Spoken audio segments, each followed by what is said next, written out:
The diner was nearly full that evening, the hum of conversation mixing with the clinking of plates and silverware. At a corner table, a man in his late 50s sat quietly, his posture straight, his hands resting on the table. His face carried the quiet strength of someone who had seen more than most. Beside him, a golden retriever lay calmly, its head resting on its paws. The dog wore a vest with clear, bold letters, "Service Dog." The man had served for over 20 years, carrying the weight of battles most people only read about. His companion wasn't just a pet, he was a lifeline, helping him navigate the world when the memories of war became too heavy.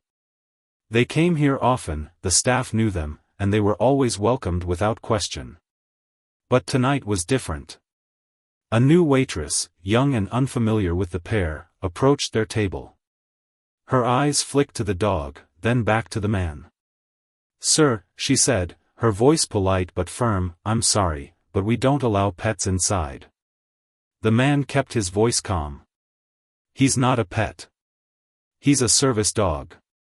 The waitress hesitated, glancing around as if unsure. I think I need to check with my manager." A few minutes later, a stern-faced man in a button-up shirt arrived, his arms crossed. "Sir, unless the dog is for blindness, we can't have animals in the dining area. Health code violations." The veteran took a slow breath. He had faced far worse than this, but the dismissal stung. "That's not the law. Service dogs don't need special certification, and they don't have to be for blindness." The manager's expression tightened. "Look, I don't want trouble. But unless you can prove it's a real service dog, I'm going to have to ask you to leave." Around them, other diners had stopped eating, their eyes shifting between the veteran and the manager. The air grew tense. The veteran didn't raise his voice. "I don't have to prove anything. The law is on my side." The manager's patience was thinning. "Then I'm calling security." The veteran exhaled, his fingers gently gripping the dog's leash. He had fought for this country, and now he was being forced to fight just to sit in a diner. Then, the front door swung open. A group of men walked in, their presence immediately shifting the energy in the room. They were young, strong, their haircuts sharp, their posture disciplined. Marines. They took in the scene, the tense faces, the manager's stiff stance, the veteran sitting firm. One of them, a broad-shouldered man with a quiet authority, stepped forward. "Everything all right here?" The manager blinked, suddenly less sure of himself. "This is a private matter, sir." The Marine's eyes flicked to the veteran, then to the service dog. A silent understanding passed between them. The veteran gave the smallest nod. And just like that, the situation was no longer just about a man and his dog. The Marines didn't raise their voices. They didn't make threats. They simply stood there, a silent wall of support, their presence speaking louder than words. The manager swallowed hard. The game had changed. The manager shifted uncomfortably under the gaze of the Marines. He wasn't used to being outnumbered, especially not by men who carried themselves like they knew exactly what they were fighting for. The diner had gone quiet, even the clatter of dishes had stopped. Everyone was watching. The Marine who had spoken first kept his voice steady. "You know the law, right? A service dog isn't a pet. You don't get to ask for papers." The manager's jaw tightened. "I just don't want any issues with health codes." "There won't be any issues," the Marine cut in, calm but firm. "Unless you make one." The veteran stayed seated, his hand resting on his dog's back. He didn't need anyone to fight his battles for him, he had spent a lifetime doing that himself, but there was something powerful about seeing these younger servicemen step in without hesitation. It reminded him of the brotherhood he'd known overseas, the unspoken rule that you never left a fellow soldier behind. A woman at a nearby table, who had been quietly observing the whole scene, suddenly stood up. She was older, her hair streaked with gray, but there was fire in her eyes. "I've been coming to this diner for years," she said, loud enough for everyone to hear. "And I've never seen anyone treated like this. That dog isn't bothering anyone." Murmurs of agreement spread through the room. A few other customers nodded, their earlier hesitation turning into support. The manager's face flushed. He wasn't just dealing with one stubborn veteran now, he was facing a whole diner full of people who had just decided they'd had enough. One of the other Marines, younger but just as steady, spoke up. "Sir, why don't you just let the man eat in peace? We'll all vouch for the dog." The veteran finally stood, his movements slow but deliberate. He wasn't looking for a fight, he just wanted to finish his meal and go home. But if this was going to be the moment people finally understood, then so be it. "This dog," he said, his voice rough but clear, "has done more for me than most people ever will. He's the reason I can sit here right now without my hands shaking. He's the reason I can sleep at night. And yeah, the law says you have to let him in. But even if it didn't," he paused, looking around at the faces watching him. "Even if it didn't, wouldn't it just be the right thing to do?" The silence that followed was heavy. Then, from the back of the diner, someone started clapping. A single pair of hands at first, then another, until half the room was applauding, not just for the veteran, but for the simple idea that sometimes, decency should win. The manager's shoulders slumped. He knew when he'd lost. "Fine," he muttered. "But the dog stays under the table." The Marine who had spoken first gave a small, satisfied nod. "Good call." As the tension eased, the waitress who had started it all looked embarrassed. She hurried over to the veteran's table. "I'm so sorry, sir. I didn't know." The veteran waved her off. "It's okay. Now you do."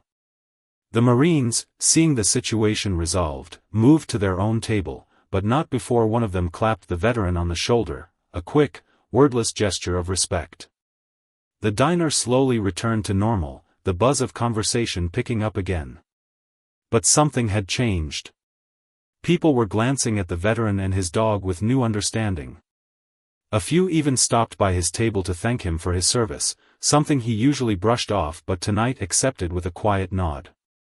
Then, just as the veteran was finishing his meal, the door opened again. A man in a suit walked in, his eyes scanning the room before landing on the manager. The way the manager stiffened told everyone this wasn't just another customer. The suited man didn't look angry, just disappointed. "I got a call," he said, loud enough for the nearby tables to hear. "Care to explain why we're harassing veterans in my diner?" The manager paled. The suited man didn't wait for the manager's excuse. He strode past him, his polished shoes clicking against the diner's tile floor, and walked straight to the veteran's table. Up close, he was older than he'd first appeared, late 60s, maybe, with sharp eyes that had seen their share of battles. He stuck out his hand. "I'm the owner of this place. And I owe you an apology." The veteran studied him for a second before shaking his hand. The grip was firm, the kind that meant business. The owner turned to the rest of the diner, raising his voice just enough to be heard over the murmurs. "Folks, I'm sorry you had to see this. In my restaurant, we respect those who served. Always have, always will." He shot a look at the manager, who was now shrinking under the weight of the room's disapproval. "And we sure as hell don't turn away service dogs." A few customers nodded in approval. One of the Marines let out a low whistle. The owner crouched down beside the veteran's dog, scratching behind its ears. "Beautiful animal. Trained?" The veteran nodded. 2 years of training. He knows over 50 commands." The owner smiled, then stood and faced the manager. "You're done for the night. Go home. We'll talk tomorrow." The manager opened his mouth like he wanted to argue, but one look at the owner's expression shut him down. He grabbed his coat and left without another word. The owner turned back to the veteran. "Your meal's on the house tonight. And if you ever have trouble here again, you call me directly. He pulled a business card from his pocket and slid it across the table. The veteran picked it up, glanced at it, then tucked it into his shirt pocket. Appreciate it. The owner hesitated, then added, I was Army. 2 tours. That explained a lot. The veteran gave a small nod of understanding. Soldiers looked out for each other, no matter the branch. As the owner walked away, the waitress hurried over with a fresh cup of coffee for the veteran, her hands shaking slightly. No charge, she said quickly. Anne. I really am sorry. The veteran took the coffee. Like I said. Now you know. At the Marines' table, the group was deep in conversation, but they kept glancing at the veteran with quiet respect. The oldest of them, the one who had spoken up first, caught the veteran's eye and raised his coffee cup in a silent toast. The veteran returned the gesture.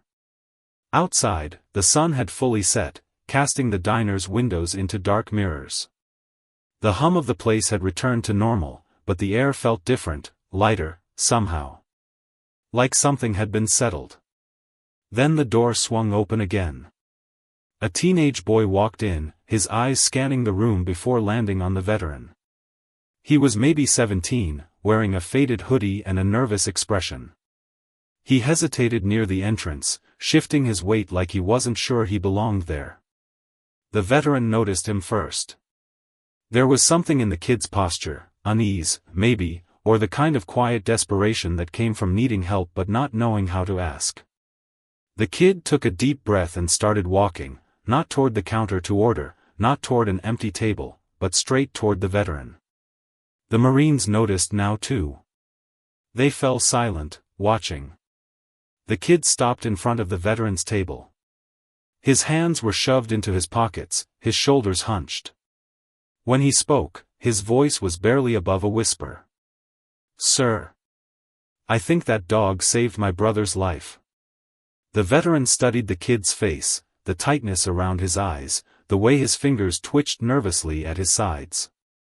This wasn't just some random comment. There was weight behind it.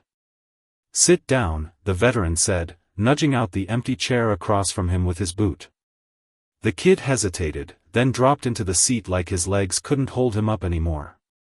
The service dog lifted its head, ears perking forward, but stayed lying down. Start from the beginning, the veteran said. The kid swallowed hard. My brother, he came back from deployment last year. Different. Like, not all the way here, you know? His voice cracked. 2 months ago, he tried to, he couldn't finish the sentence, just made a vague gesture toward his own wrist. A hush fell over the nearby tables. Even the Marines had gone completely still. The veteran knew exactly what the kid wasn't saying. He'd seen it too many times, the war didn't always end when the uniform came off. Then what happened, he asked quietly. The kid's gaze dropped to the dog. He was at the park. Just sitting there, Anne. I guess he was about to do it. Then this big golden retriever comes running up out of nowhere and just shoves his head into my brother's lap. A shaky half-laugh escaped him. Wouldn't leave. Like, at all. My brother couldn't even get up. The veteran's hand tightened on the leash. That sounded exactly like what his dog had been trained to do, interrupt panic attacks, ground people during dissociative episodes. But his dog hadn't been at any park recently. What day was this? September 12th. Around dusk. Recognition flashed in the veteran's eyes. That was the day his dog had gotten loose for nearly an hour after a leash clip broke during their evening walk. He'd found him 3 blocks over, sitting patiently next to a bench where a young man sat frozen, tears streaming silently down his face. The kid kept talking, faster now. My brother said the dog had a vest like yours. When animal control showed up, the dog took off before they could scan his chip. We've been looking ever since. His eyes flicked to the dog's harness. That's him, isn't it? The veteran didn't answer right away. He reached down, running his fingers through the dog's fur where a small scar marked the spot from an old injury. The kid's breath caught, he recognized it too. At the next table, one of the Marines muttered, "Hell of a coincidence." The owner, who'd been quietly refilling coffee mugs nearby, set down his pot with a thud. "Ain't no coincidence. That's Providence." The kid leaned forward, desperate now. "Sir, my brother's at the VA hospital right now. He's doing better, but he keeps asking about that dog. Says he needs to thank him." His voice broke. Would you maybe come see him?" The veteran exhaled slowly. He wasn't big on hospitals, too many memories, but the raw hope on the kid's face left no room for refusal. "All right," he said. "But not tonight. Tomorrow morning, early. You give me the details before you leave." The kid's entire body sagged with relief. "Thank you. Thank you so much." A commotion came from the Marines' table as they all suddenly stood, chairs scraping. The oldest one tossed cash on the table before approaching the veteran. "We'll go with you," he said matter-of-factly. "If that's all right." The veteran raised an eyebrow. "You don't even know us." The Marine grinned. "Sure we do. You're the guy with the hero dog. That makes you family." Around them, the diner had transformed. Strangers were passing napkins to the kid to wipe his face, the waitress brought over a free slice of pie, and even the cook had come out from the kitchen to listen. The owner stood behind the counter, arms crossed, nodding approvingly. As the veteran wrote down his number for the kid, the service dog suddenly stood and nudged the boy's hand with his nose. The kid laughed wetly, scratching behind the dog's ears. "Yeah, I remember you too, buddy." The oldest Marine watched them, then said quietly to the veteran, "You know this ain't over, right? That manager's gonna come back swinging." The veteran glanced toward the door where the manager had exited earlier. "Let him try." The VA hospital hallway smelled like antiseptic and stale coffee, a smell the veteran knew too well. He shifted his weight, the service dog pressing reassuringly against his leg. The kid had texted the room number, but now that they were here, the veteran hesitated. One of the Marines, the broad-shouldered one who'd spoken up first at the diner, clapped him on the shoulder. "You good, brother?" The veteran nodded. "Just been a while." The dog nudged his hand, snapping him back to the present. He took a deep breath and knocked. The door opened to reveal a lanky man in his late 20s, his face lighting up when he saw the dog. "No way." He dropped to one knee immediately, hands trembling as they buried into golden fur. "Hey, buddy. Remember me?" The dog licked his face enthusiastically, tail whipping back and forth. The veteran watched, something tight in his chest loosening at the sight. The kid pushed past them into the room. "Told you I'd find him." The brother, still crouched on the floor with the dog, looked up at the veteran with wet eyes. "This your dog, sir?" "Yeah." The veteran cleared his throat. "Heard he made quite an impression." The brother gave a shaky laugh. "You could say that." He stood slowly, extending a hand. "I was about to, well. Then he showed up. Wouldn't let me move for like 40 minutes. Just kept leaning his whole weight on me." The Marines exchanged glances. One of them muttered, "Damn good dog." The veteran studied the younger man, the faded tattoo peeking from his sleeve marked him as Army. 82nd Airborne? The brother blinked in surprise. "Yeah. 2 tours. You?" 3rd Infantry. 20 years. Understanding passed between them. The brother straightened slightly, that unconscious military posture returning. "Well shit, sir. Guess I owe you double then, for your service and for your dog." The veteran waved him off. "Dog did all the work." The oldest Marine stepped forward. Mind if we ask what happened after? Kid said you've been asking about this dog for months. The brother's expression darkened. He moved to sit on the edge of the hospital bed, the dog immediately settling at his feet. After animal control showed up and he ran off, I didn't do what I was gonna do. Called my little brother instead. He ruffled the kid's hair affectionately. Got myself checked in here next day. The kid piped up. He's been doing way better. The doctors said. A sharp knock at the door cut him off.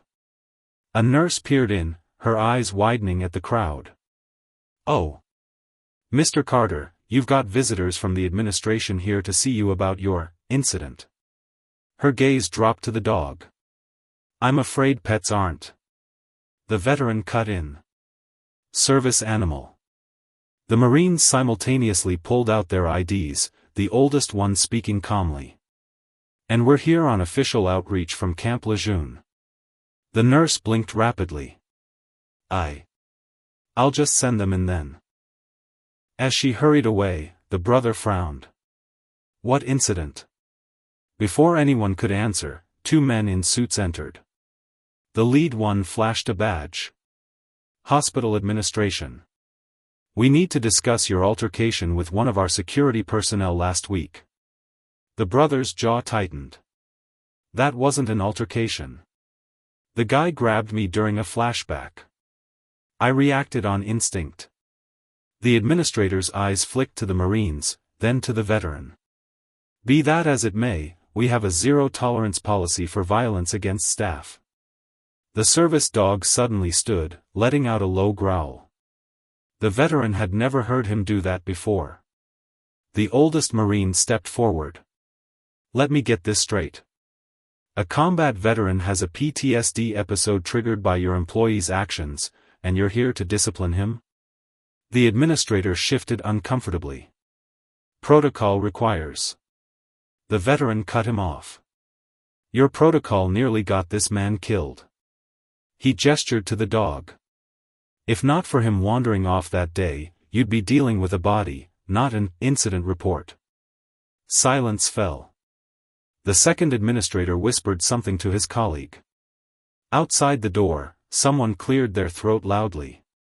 The diner owner stood there holding a massive gift basket. Am I interrupting? The diner owner strode into the room like he owned the place, plopping the gift basket onto the bedside table with a thud. Heard we had some family in here, he said, nodding at the veteran and Marines before glaring at the administrators. These guys giving you trouble, son? The brother looked stunned. You're the diner guy. Owner, the man corrected, flashing a grin. Also retired Army CID. Spent 30 years investigating exactly this kind of bullshit. He turned to the administrators. You're really gonna hassle a decorated vet over a PTSD response? I got half a mind to call the Post reporter who did that piece on your shady billing practices last month. The lead administrator paled. That won't be necessary. We're simply following. Save it, the owner cut him off. He pulled out his phone. I'm looking at your security footage right now, my nephew works in your IT department. That guard didn't just grab him. He put hands on a known trauma point after being warned repeatedly. He showed the screen to the Marines.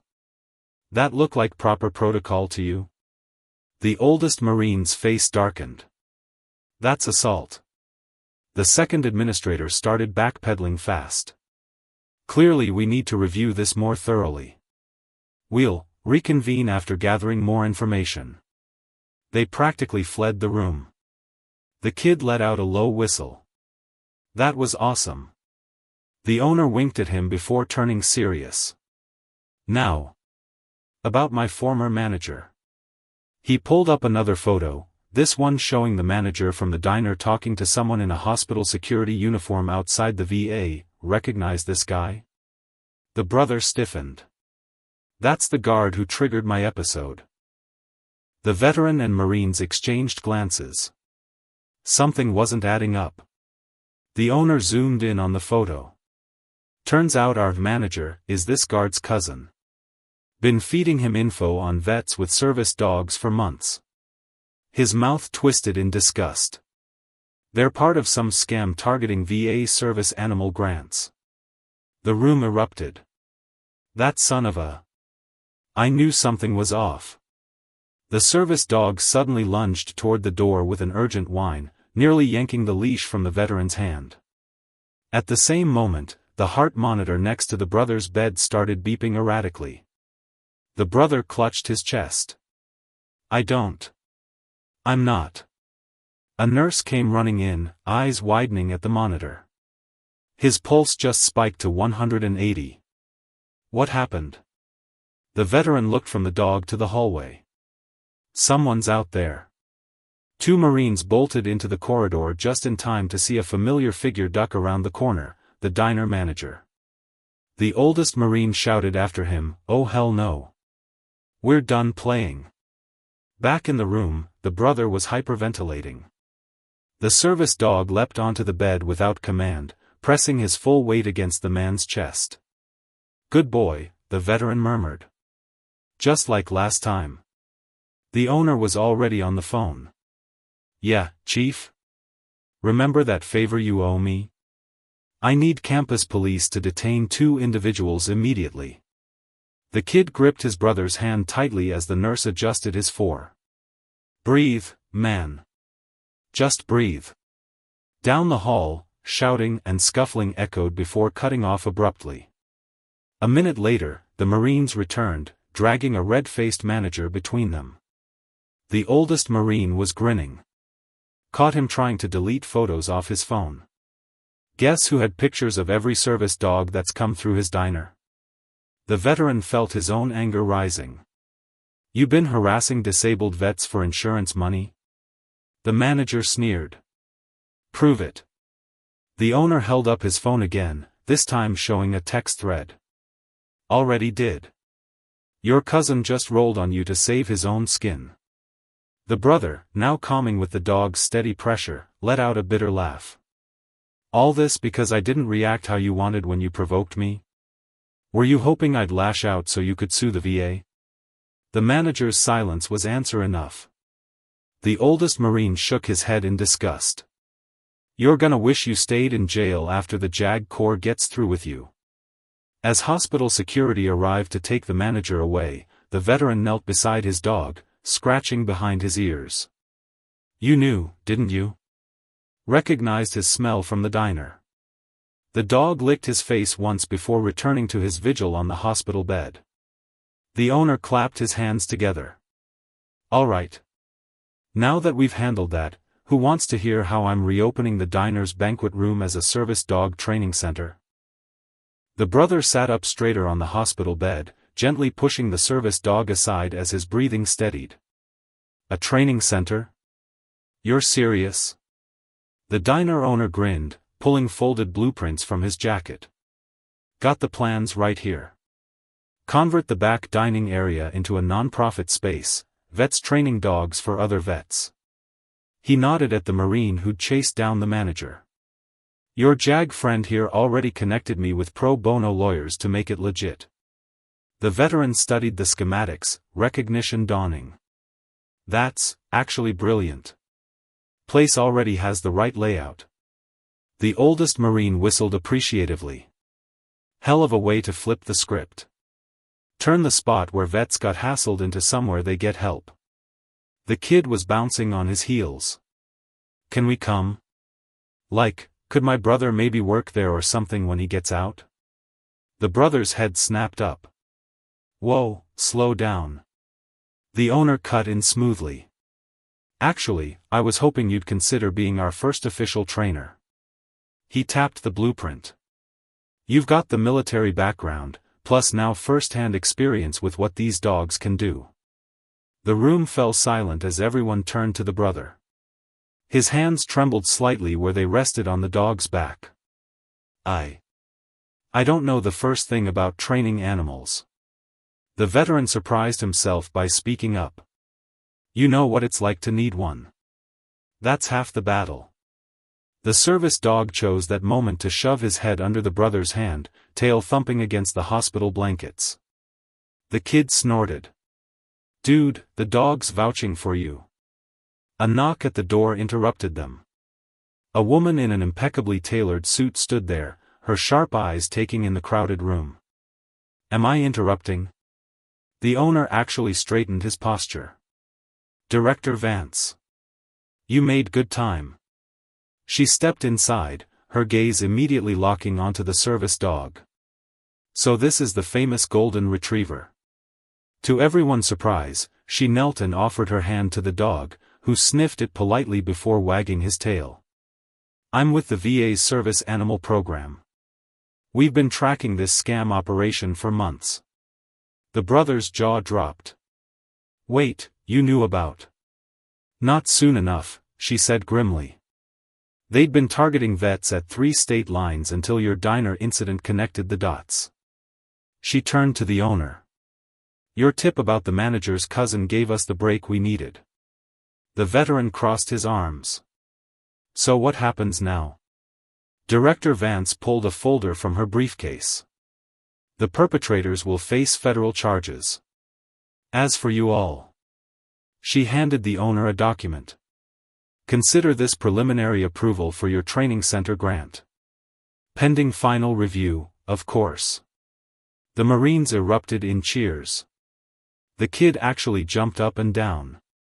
The brother looked shell-shocked. "This is moving too fast. I can't just." Director Vance cut him off. "We'd provide full certification training. Salary and benefits." She paused meaningfully. "And unlimited access to the psychiatric service dog program for your own continued treatment." The veteran watched the brother's face as the offer sank in. He recognized that look, the moment a soldier realizes the mission isn't over, just changed. The oldest Marine clapped the brother on the shoulder. "Say yes, dumbass. It's a sweet deal." Before the brother could respond, the service dog suddenly tensed, letting out an urgent whine as he stared at the doorway. A shadow moved outside, someone listening. Director Vance moved first, yanking the door open to reveal a nervous-looking nurse holding a clipboard. I was just coming to check vitals." But the dog wasn't looking at the nurse. His focus was locked down the hallway where a familiar figure disappeared around the corner, the manager's cousin, the security guard. The veteran and Marines exchanged glances. The owner sighed, pulling out his phone again. "I'll call campus police." Director Vance's mouth set in a grim line. "Don't bother." She tapped her earpiece. "Team, move in. We've got our final conspirator." Shouts echoed from the hallway, followed by the unmistakable sound of handcuffs clicking shut. The kid grinned. "Damn. Government people are cool." The brother finally exhaled, looking down at the dog still pressed protectively against him. His fingers tangled in golden fur as he made his decision. "All right," he said quietly. "I'm in." 6 weeks later, the diner-turned-training center buzzed with activity. The grand opening banner flapped in the breeze as vets and service dogs in training moved through the renovated space. The brother, now officially the head trainer, stood near the entrance shaking hands, his own service dog, a spirited German shepherd named Rex, at his side. The veteran watched from his usual corner table, his golden retriever alert but relaxed beneath it. He'd become a regular fixture here, helping with the training when his own health allowed. The Marines dropped by whenever they were on leave, their laughter filling the space that had once held so much tension. The owner bustled over, sliding a coffee across the table. "Big day. You should be out there taking credit." The veteran shook his head. "Not my style." The dog suddenly sat up, ears pricking forward.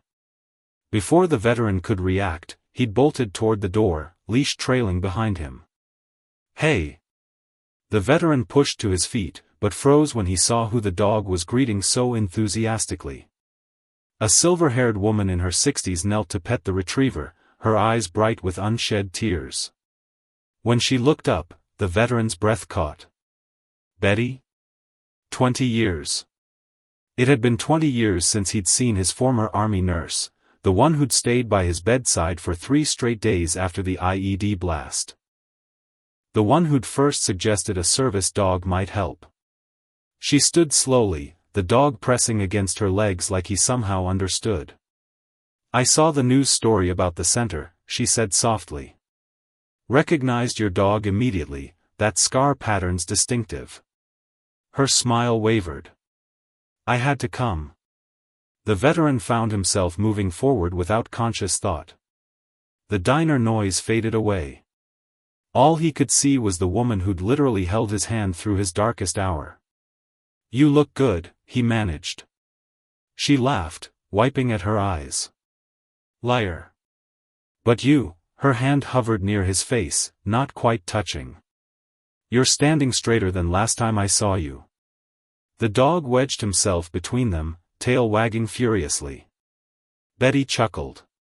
"And you found yourself one hell of a battle buddy." The veteran finally found his voice. "You want to see the place? It's something special." As he led her inside, the brother caught his eye and gave an approving nod. The Marines, who'd apparently heard the whole thing, were pretending very badly not to eavesdrop. The owner intercepted them with 2 slices of pie. "On the house." "Welcome home, ma'am." Betty blinked in surprise as the veteran introduced them. "Wait, you're the Army CID legend?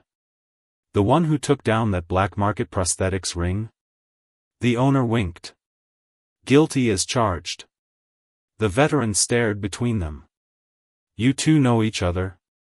"By reputation," Betty said, accepting the pie. She glanced around the bustling center, her expression softening. "This is what we dreamed about back in the hospital, isn't it? A place where the war doesn't get the last word."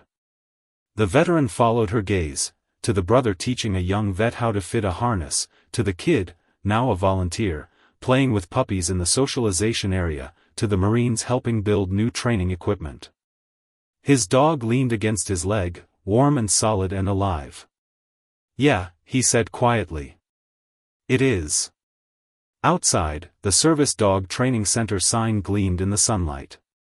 And if occasionally a new visitor hesitated at the door, unsure if they belonged, there was always a golden retriever ready to greet them with a wagging tail and a gentle nudge forward, into the place where second chances waited.